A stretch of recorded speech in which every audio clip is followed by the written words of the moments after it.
Hi ಸ್ನೇಹಿತರೆ, ಎಲ್ಲರೂ ಹೇಗಿದ್ದೀರಾ? ನಾನು ನಿಮ್ಮ ರತ್ನ ಕುಕ್. ಸ್ನೇಹಿತರೆ, ಇವತ್ತು ನಾವು ನೋಡ್ತಾ ಇರೋವಂಥ ಅಡುಗೆ ಮಶ್ರೂಮ್ ಕರಿ. ಸ್ನೇಹಿತರೆ, ಈ ಮಶ್ರೂಮ್ ಕರಿ ಬಂದು ನಾವು ಚಪಾತಿ ಜೊತೆ, ಪರೋಟ, ಗೀ ರೈಸು, ಜೀರಾ ರೈಸು, ವೈಟ್ ರೈಸು ಯಾವುದ್ರ ಜೊತೆಗೆ ತಿಂದರೂ ತುಂಬ ಸಖತ್ತಾಗಿರುತ್ತೆ ಕಾಂಬಿನೇಷನು. ಸ್ನೇಹಿತರೆ, ಇದು ರುಚಿ ಮಾತ್ರ ಬೇರೆ ಲೆವೆಲ್ಲು, ಅಷ್ಟು ಸಖತ್ತಾಗಿರುತ್ತೆ. ತುಂಬ ಸಿಂಪಲ್ಲಾಗಿ ಈಸಿಯಾಗಿ ಮಾಡ್ಕೊಳ್ಳೋಂಥ ವಿಧಾನ. ಸ್ನೇಹಿತರೆ ನೋಡಿ, ನಾನಿಲ್ಲಿ ಒಂದು 5 ಬ್ಯಾಡಗಿ ಮೆಣಸಿನ್ಕಾಯಿನ ಬಿಸಿನೀರಲ್ಲಿ ನೆನೆಸ್ಕೊಂಡಿದ್ದೀನಿ. ಮತ್ತು 2 ಪ್ಯಾಕೆಟು ಮಶ್ರೂಮ್ ತೊಗೊಂಡಿದ್ದೀನಿ. 2 ಪ್ಯಾಕೆಟ್ ಮಶ್ರೂಮು ನೀವು ನಿಮ್ಮ ಇಷ್ಟ, 2 ಆದರೂ ಹಾಕ್ಕೋಬೋದು, 3 ಆದರೂ ಹಾಕ್ಕೋಬೋದು. ನಮ್ಮ ಮನೇಲಿ ಇರೋ 5 ಜನಕ್ಕೆ ನಾನು 2 ಪ್ಯಾಕೆಟ್ ಮಶ್ರೂಮ್ ಹಾಕ್ತಾಯಿದ್ದೀನಿ.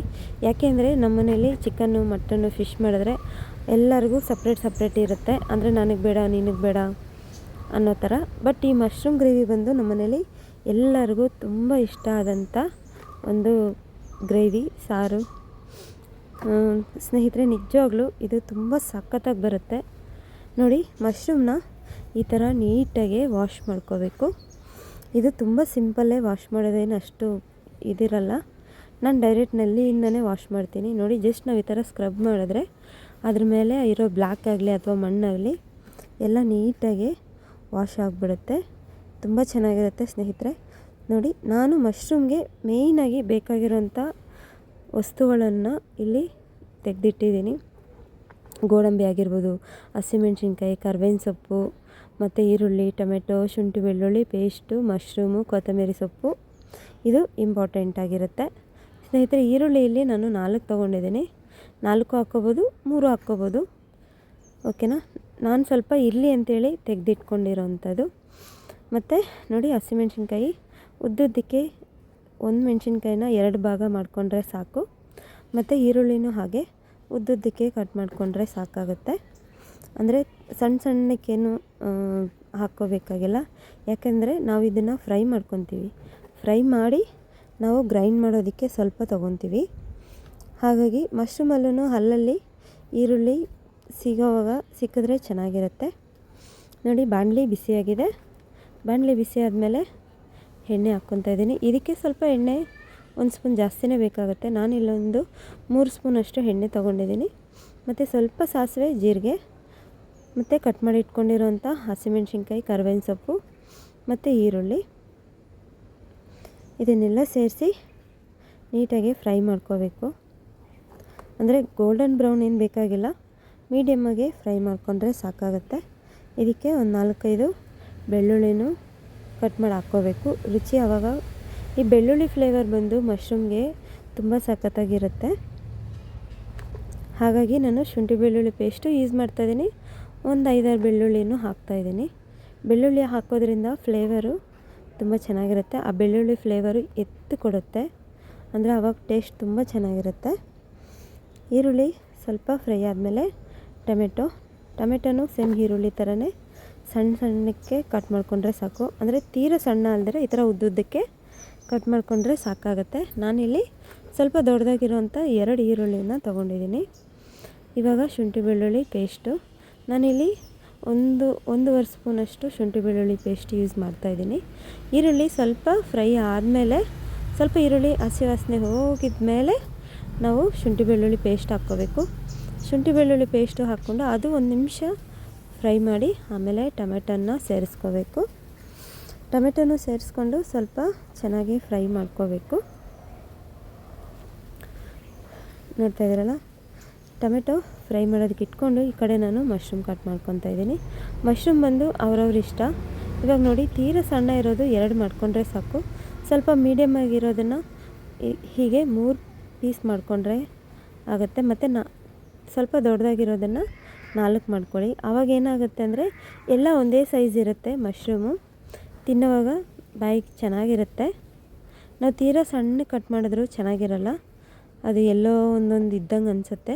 ಈ ಥರ ಸ್ವಲ್ಪ ದೊಡ್ಡದಾಗೆ ಕಟ್ ಮಾಡ್ಕೊಳ್ಳೋವಾಗ ನಾವು ರೈಸ್ ಜೊತೆಲಾಗಲಿ ಚಪಾತಿ ಜೊತೆಲಾಗಲಿ ತಿನ್ನೋವಾಗ ಅದು ತುಂಬ ಚೆನ್ನಾಗಿ ಅನಿಸುತ್ತೆ. ಆಲ್ಮೋಸ್ಟು ಇಲ್ಲಿ ಟೊಮೆಟೊ ಇದೆಲ್ಲ ಫ್ರೈ ಆಗಿದೆ. ನೋಡಿ, ಮಸಾಲೆ, ಅರಿಶಿನ ಮತ್ತು 1/4 ಸ್ಪೂನಷ್ಟು ಖಾರದ ಪುಡಿ, ಅಚ್ಚ ಖಾರದ ಪುಡಿ, ಮತ್ತು ಈ ಚಿಕ್ಕ ಸ್ಪೂನಲ್ಲಿ 1-2 ಸ್ಪೂನಷ್ಟು ಧನಿಯಾ ಪೌಡ್ರು, ಮತ್ತು ರುಚಿಗೆ ಎಷ್ಟು ಬೇಕೋ ಅಷ್ಟು ಉಪ್ಪನ್ನು ಸೇರಿಸ್ಕೊತಾ ಇದ್ದೀನಿ. ಎಲ್ಲ ಮಸಾಲೆ ಸೇರಿಸ್ಕೊಂಡು ಅದು ಹಸಿ ವಾಸನೆ ಹೋಗೋ ತನಕ ಚೆನ್ನಾಗಿ ಫ್ರೈ ಮಾಡ್ಕೋಬೇಕು. ಫ್ರೈ ಮಾಡಿಕೊಂಡು ಮಿಶ್ರಣ ಈ ಪದಕ್ಕೆ ಬಂದಾಗ ನೋಡಿ, ಇಲ್ಲಿ ನಾನೊಂದು 20-25 ಗೋಡಂಬಿ ನೆನೆಸಿಟ್ಕೊಂಡಿರೋ ಬೆಳಗ್ಗೆ ಮೆಣಸಿನ್ಕಾಯಿ, ಮತ್ತು ನಾವು ಫ್ರೈ ಮಾಡ್ಕೊಂಡಿರೋ ಅಂಥ ಈರುಳ್ಳಿ, ಟೊಮೆಟೊ, ಇದು ಮಸಾಲೆ ಮಿಶ್ರಣ ಏನಿದೆ ಅದು 1-2 ಚೌಟು, 1-2 ಚೌಟು 1.5 ಚೌಟಷ್ಟು ತೊಗೊಂಡ್ರೂ ಸಾಕಾಗುತ್ತೆ. ಯಾಕಂದರೆ ನಾವು ಇಲ್ಲಿ ಗೋಡಂಬಿ ಯೂಸ್ ಮಾಡ್ತಾ ಇರೋದ್ರಿಂದ ಒಳ್ಳೆ ಗ್ರೇವಿ ಬರುತ್ತೆ, ತಿಕ್ನೆಸ್ ಬರುತ್ತೆ. ಹಾಗಾಗಿ ಜಾಸ್ತಿ ಬೇಕಾಗಿಲ್ಲ, ಸ್ವಲ್ಪ ತೊಗೊಂಡ್ರೆ ಸಾಕು. ಮತ್ತು ಇದರಲ್ಲೇ ಕಟ್ ಮಾಡಿ ಇಟ್ಕೊಂಡಿರೋವಂಥ ಮಶ್ರೂಮನ್ನು ಸೇರಿಸ್ಕೊಂಡು ಚೆನ್ನಾಗಿ ಫ್ರೈ ಮಾಡ್ಕೋಬೇಕಾಗತ್ತೆ. ನೋಡಿ, ನಾನಿಲ್ಲಿ ಕಟ್ ಮಾಡಿ ಇಟ್ಕೊಂಡಿರೋಂಥ 2 ಪ್ಯಾಕೆಟ್ ಮಶ್ರೂಮನ್ನು ಸೇರಿಸ್ಕೊಂಡಿದ್ದೀನಿ. ಸೇರಿಸ್ಕೊಂಡು ಒಂದು ಸತಿ ಎಲ್ಲ ಕಡೆಯೂ ಮಸಾಲೆ ಮಿಕ್ಸ್ ಆಗೋ ಥರ ಒಂದು ಒಳ್ಳೆ ಮಿಕ್ಸ್ ಕೊಡೋಣ. ಒಂದು ಒಳ್ಳೆ ಮಿಕ್ಸ್ ಕೊಟ್ಟು ಬಿಡೋಣ. ನೀರು ಸೇರಿಸ್ಕೋಬೇಡಿ, ಯಾಕೆಂದರೆ ಮಶ್ರೂಮಲ್ಲಿ ನೀರಿನ ಅಂಶ ಇರುತ್ತೆ. ನೀರಿನ ಅಂಶ ಇರೋದ್ರಿಂದ ಏನಾಗುತ್ತೆ ಅಂದರೆ ಅದು ಫ್ರೈ ಆಗೋಷ್ಟರಲ್ಲಿ ಅದರಲ್ಲಿರೋವಂಥ ನೀರೇ ಬಿಟ್ಕೊಳ್ಳುತ್ತೆ. ನೀವು ಜಸ್ಟ್ ಒಂದು 3-4 ಮಿನಿಟ್ಸ್ ಮಿಕ್ಸ್ ಮಾಡಿದ್ರೆ ಸಾಕು. ಆಮೇಲೆ ಅದು ಪಾಡಿಗೆ ಅದು ಬೇಯ್ತಾ ಇರುತ್ತೆ. ನಾವು ಅಷ್ಟರಲ್ಲಿ ಮಸಾಲೆ ಗ್ರೈಂಡ್ ಮಾಡ್ಕೊಳ್ಳೋಣ. ನೋಡಿ, ನಾವು ಸೇರಿಸ್ಕೊಂಡಿರೋಂಥ ಎಲ್ಲ ಪದಾರ್ಥಗಳನ್ನು ನಾನು ಇದರಲ್ಲಿ ನೀರಿನ ಎಕ್ಸ್ಟ್ರಾ ಸೇರಿಸಿಲ್ಲ. ಯಾಕಂದರೆ ನಾವು ಗೋಡಂಬಿ ನೆನೆಸ್ಬೇಕಾದ್ರೆ ಅದರಲ್ಲಿ ನೀರಿತ್ತಲ್ಲ, ಅದನ್ನು ಹಾಗೆ ಹಾಕ್ಕೊಂಡಿದ್ದೀನಿ.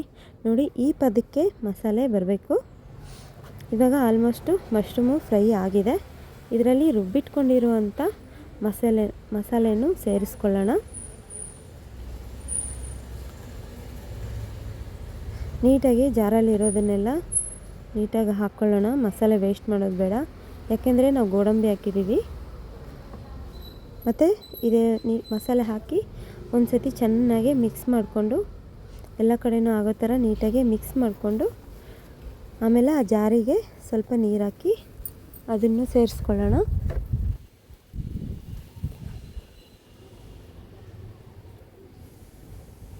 ನೋಡಿ, ಈ ಥರ ನೀಟಾಗಿ ಜಾರಿನ ಮುಚ್ಚಳದಲ್ಲೂ ಸ್ವಲ್ಪ ನೀರು ಹಾಕಿ, ಜಾರ್ಗೂ ಸ್ವಲ್ಪ ನೀರು ಹಾಕಿ ನೀಟಾಗಿ ಅದರಲ್ಲಿರೋವಂಥ ಮಸಾಲೆ ಎಲ್ಲ ನೀರಲ್ಲಿ ಮಿಕ್ಸ್ ಮಾಡಿ, ನೀರು ಎಷ್ಟು ಬೇಕೋ ಅಷ್ಟು ಪದ ನೋಡಿಕೊಂಡು ನೀರು ಹಾಕ್ಕೊಳ್ಳಿ.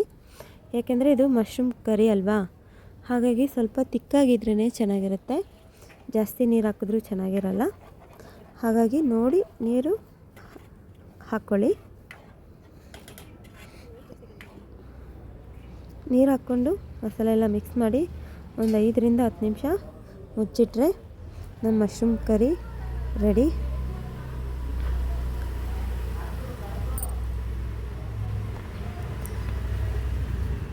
ತಟ್ಟೆ ಓಪನ್ ಮಾಡಿಕೊಂಡು ಒಂದು ಸತಿ ನೀಟಾಗಿ ಎಲ್ಲ ಮಿಕ್ಸ್ ಮಾಡಿಕೊಂಡು ಕಟ್ ಮಾಡಿ ಇಟ್ಕೊಂಡಿರೋಂಥ ಕೊತ್ತಂಬರಿ ಸೊಪ್ಪು ಹಾಕ್ಕೊಂಡ್ರೆ ನಮ್ಮ ಮಶ್ರೂಮ್ ಕರಿ ರೆಡಿ. ನೋಡಿ, ಎಷ್ಟು ಕಲರ್ಫುಲ್ಲಾಗಿ ಕಾಣ್ತಾ ಇದೆಯಲ್ಲ. ಗ್ರೇವಿ ಅಂತೂ ತುಂಬ ಚೆನ್ನಾಗಿ ಬರುತ್ತೆ, ತುಂಬ ಸಖತ್ತಾಗಿರುತ್ತೆ. ಸ್ನೇಹಿತರೆ, ತಪ್ಪದಿರ ರೆಸಿಪಿನ ಟ್ರೈ ಮಾಡಿ ಹೇಗೆ ಬಂದಿತ್ತು ಅಂತ ನನಗೆ ಕಮೆಂಟ್ ಮಾಡಿ. ಯಾರಾದರೂ ಫಸ್ಟ್ ಟೈಮ್ ನನ್ನ ಚಾನಲ್ ನೋಡ್ತಾ ಇದ್ದರೆ ಸಬ್ಸ್ಕ್ರೈಬ್ ಮಾಡ್ಕೊಳ್ಳಿ. ಎಲ್ಲರೂ ಒಂದೊಂದು ಲೈಕ್ ಮಾಡಿ ನನಗೆ ಸಪೋರ್ಟ್ ಮಾಡಿ. Thank you.